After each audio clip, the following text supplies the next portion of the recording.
আসসালামু আলাইকুম রহমতুল্লাহ বরকাতুহু। তো বন্ধুগণ, আশা করি আল্লাহ পাকের রহমতে সকলেই সহি সালামত আছেন। তো কবি গাজী আক্কাস আলী ইউটিউব চ্যানেল 017140885009 এর পক্ষ থেকে আপনাদের সকলের প্রতি রইল একান্ত আন্তরিক শুভেচ্ছা ভালোবাসা। তো বন্ধুগণ, এখন আপনাদের সামনে যে বয়ানটা রাখবার চেষ্টা করব, বয়ানটার নাম হলো সাপ্তাহিক ছুটি নিয়ে দুটো কথা। কি বয়ানটার নাম? সাপ্তাহিক ছুটি নিয়ে দুটো কথা। সাপ্তাহিক ছুটি অর্থাৎ আমাদের দেশে যে সপ্তাহে 2টা দিন ছুটি থাকে, সরকারি বেসরকারি অধিকাংশই সরকারের নির্দেশ অনুযায়ী আর কি, বেসরকারি যেগুলো সেগুলোর মধ্যেও 2 দিন ছুটি। তে আমার কথা হলো, মুসলমান এর অনুসরণ করার কথা কি? মুসলমান অনুসরণ করে সেই আমাদের নবী করিম হজরত মোহাম্মদ মুস্তফা সাল্লাল্লাহু আলাইহি ওয়াসাল্লামকে অনুসরণ করে এবং সাহাবাদের যুগটা আর কি, ওইটাকে বলা হয় অনুসরণীয় যুগ, নবী এবং খোলাফায়ে। তো তখন তাদের রাষ্ট্র ছিল, বিশাল রাষ্ট্র তো ছিল। আমাদের নবী করিম যে রাষ্ট্রটা শাসন করতেন তার আয়তন ছিল 11 লক্ষ বর্গ কিলো, বাংলাদেশের চেয়ে অনেক বড়। আর দ্বিতীয় খলিফা হজরত উমর রাদিয়াল্লাহু আনহুর সময় যে রাষ্ট্রটা ছিল, এটা ছিল, তাকে অর্ধ পৃথিবীর বাদশা বলা হইতো। তাহলে কত বড় রাষ্ট্র। কিন্তু একটা বোঝার বিষয় হলো, ওই সাপ্তাহিক কোনো ছুটি ছিল না ওই সময়। ওই সমস্ত রাষ্ট্রে সাপ্তাহিক কোনো ছুটি ছিল না, কারণ সরকারি যারা কাজ করে তারা হইল ওই জনগণের সেবক, প্রজাতন্ত্রের কর্মচারী। তাদের সেবা দিবে জনগণের, মানে একদিন যদি ছুটি কাটায় তাইলে সেবাটা দিবে কেমনি? সেবার হার কমে গেল, সেবাটাই ছিল মুখ্য। কাজে আমাদের সমস্যা দাঁড়াইছে, রোজা, নামাজ, হজ, যাকাত ইত্যাদির ক্ষেত্রে আমরা সেই অনুসরণীয় যুগ পালন করার চেষ্টা করি, কিন্তু ছুটির বিষয়টা আমরা পালন করি না। আমরা বেশি বেশি ছুটি বুক করি মানে সরকারিভাবেই বেশি দেওয়া। তো যা হোক, আর একটা কথা না বললেই নয়, ইতিহাস। আর সেটা হলো, ব্রিটিশ প্রায় সারা দুনিয়ার অধিকাংশ জায়গায় শাসন করতো, তাদের ছুটি ছিল রবিবার, সব জায়গায় সরকারি ছুটি। কেন? অন্যান্য দেশের সাথেও ব্রিটিশের ট্রেড হইতো আন্তর্জাতিক ওই রবিবার। একটা যুক্তি ছিল, কারণ রাষ্ট্রকে টিকে রাখতে হইলে অর্থনীতিটা হইল প্রথম একটা বিশেষ কাজ। ব্যবসার মাধ্যমেই অর্থনীতিটা ঠিক থাকে। ঠিক আছিল, স্বাধীন হলো, পাকিস্তান হলো, পাকিস্তানে করলো কি, রবিবারই ছুটি বহাল রইল, ভালো কথা। বাংলাদেশ স্বাধীন হলো, প্রথমে কয়েক শাসকের বেশ কিছু বছর রবিবারই ছুটি গেল, আমরা চোখে দেখেছি। এরশাদ আবার বেশি ধার্মিক ছিল, সে রবিবার বাদ দেয়া শুক্রবার করলো। শেখ হাসিনার আমল আবার করলো কি,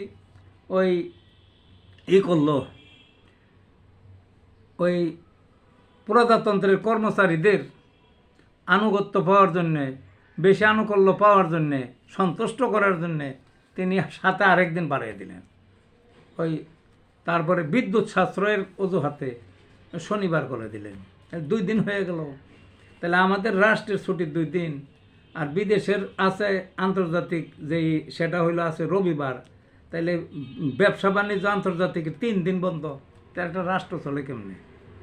অর্থনৈতিকভাবে অনেক সমস্যায় পড়ল, বুঝলেন না? তা আমার কথা হলো, 365 দিনে 1 বছর, 365 দিনের মধ্যেই ওই 2 দিন যদি সাপ্তাহিক ছুটি হয়, তাহলে 100 দিন খালি ছুটিতেই যায়। এছাড়া আরও বিভিন্ন ধর্মের ধর্মীয় পর্বণ, তার জাতীয় দিবস টিবস ইত্যাদি ইত্যাদি অনেক দিন ছুটি আছে টোটালে। তারপরে কর্মচারীরা, তাদের আবার কোঠা আছে, এতদিন প্রত্যেক বছর দরখাস্ত করে ছুটি নিতে পারবে, সেইভাবে কাটায়। তো 365 দিনের মধ্যে যদি সব দিয়া এই অর্ধেক যদি খালি ছুটি দিয়ে কাটায়, তাইলে প্রজাতন্ত্রের মানুষের পরিষেবাটা দিব কেমনে? এত ছুটি মাইসে দেয় নাকি? আর বেতনভোগী এত ছুটি দেয় না। এই জনগণের কর ট্যাক্স দিয়ে চলে এই সরকারগুলি। হ্যাঁ, সরকারের সব এই প্রজাতন্ত্রের কর্মীরা। তাইলে জনগণের তো ট্যাক্স তো একদিনের বাদ নাই, একদিনের জন্য।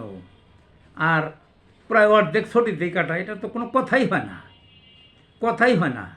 তা আমি যে প্রথমেই বলছিলাম যে সেই ইসলামী যে প্রাথমিক যুগের যে রাষ্ট্র, সেখানে কোনো সাপ্তাহিক ছুটি ছিল না। তবে এখন আন্তর্জাতিক সব দেশেরই যে কর্মীদের একটা দিন বিশ্রামের প্রয়োজন, সেই হিসাবে দিছে হোক, একদিনই তো যথেষ্ট। এত হবে কে? বিদ্যুৎ সাশ্রয় একটা ব্যাপার হইল না, তাইলে সব দিনই অফিস বন্ধ রাখেন, বিদ্যুৎ সাশ্রয় হবে পুরানা। এটা যুক্তি হইল না। জনগণের সেবা দিব, বিদ্যুৎ লাগবেই, এটা তো একটা যুক্তিই হয় না। কাজেই প্রজাতন্ত্রের তাছাড়া জরুরি পরিষেবা থাকে, থাকে, হাসপাতাল থাকে, ওই কইবেন যে শনিবারও খোলা থাকে বা যেদিন থাকে সেদিন ডাক্তার ছুটিতে থাকে, ছুটিতে থাকে অনেক। জরুরি পরিষেবা হাসপাতাল কেন শুধু, আরও আছে না বিভিন্ন, সেগুলো যদি বন্ধ থাকে, ব্যাংক টাকা পয়সার দরকার, পাবলিক যাবে কোথায়? পাবলিক আর এখান তো দুইটা ভাগ করছেন, মানে হাসপাতাল আবার কইতে পারেন কেউ কেউ যে খোলা তো থাকেই শনিবার। তো একই সরকারি চাকরি করে কত কত আছে 2 দিন ছুটি বুক করবে, কত আছে 1 দিন ছুটি বুক করবে। তাহলে এক রাষ্ট্রের মধ্যে একটা দ্বিমত সৃষ্টি করা না, বিভেদ সৃষ্টি করা হলো না? কাজেই আমরা চাই মানুষের পরিষেবা। আর একটা কথা না বললেই নয়, শুক্রবার যে বন্ধ থাকবে তার তো কোনো নিয়ম নাই। কারণ নামাজ শুক্রবারের জুম্মার নামাজও যেরকম গুরুত্বপূর্ণ, জোহরের নামাজ ওই রকম গুরুত্বপূর্ণ। প্রত্যেকেই জোহরের নামাজ পড়ে অন্য দিন। যে যে অবস্থানে সরকারি কর্মচারীরা কর্মকর্তারা আগের দিনে থাকতো, থাইকে তারা ওই জোহরের নামাজটা যেখানে যে পড়তো ওইখানেই জুম্মার নামাজটাও পড়তো। বাড়তি কোনো কিছুই নেই, জুম্মার নামাজে শুধু সময় একটু বেশি লাগতো খুতবার কারণে। বুঝলেন না? কাজেই এটার কোনো যুক্তি হয় না যা আলাদাই করতে হবে। তাতে করা হইল কি, ওই জোহরের নামাজের গুরুত্ব কমে দেওয়া হইল। জুম্মার নামাজই সব গুরুত্ব, আসলে গুরুত্ব সবই ফরজ, কোনো কম না কিছুই। ওই দিন একটা আনুষ্ঠানিকই করে ব্যাপক হারে সবাই নামাজ, আর অন্যান্য দিন নামাজও করে না অনেকেই।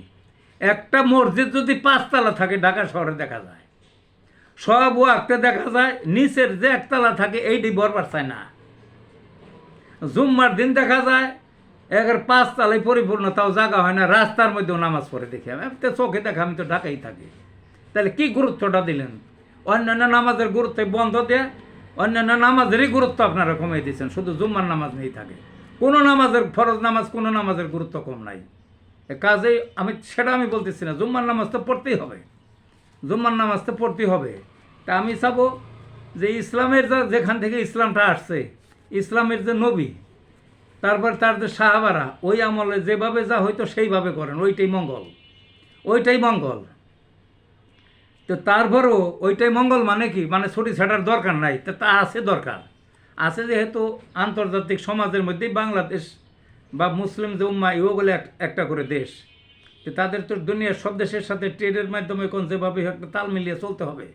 আর কর্মীদের যেহেতু আন্তর্জাতিক একটা দিন একটু রেস্ট দেওয়া হবে, তো সেই হিসাবে শুক্রবারও দিতে পারেন, শনিবারও দিতে পারেন। শুক্রবার হচ্ছে শনিবারই যুক্ত বেশি, কারণ আন্তর্জাতিক ট্রেডটা সুবিধা হয়, দেশের অর্থনৈতিক সুবিধা হয়।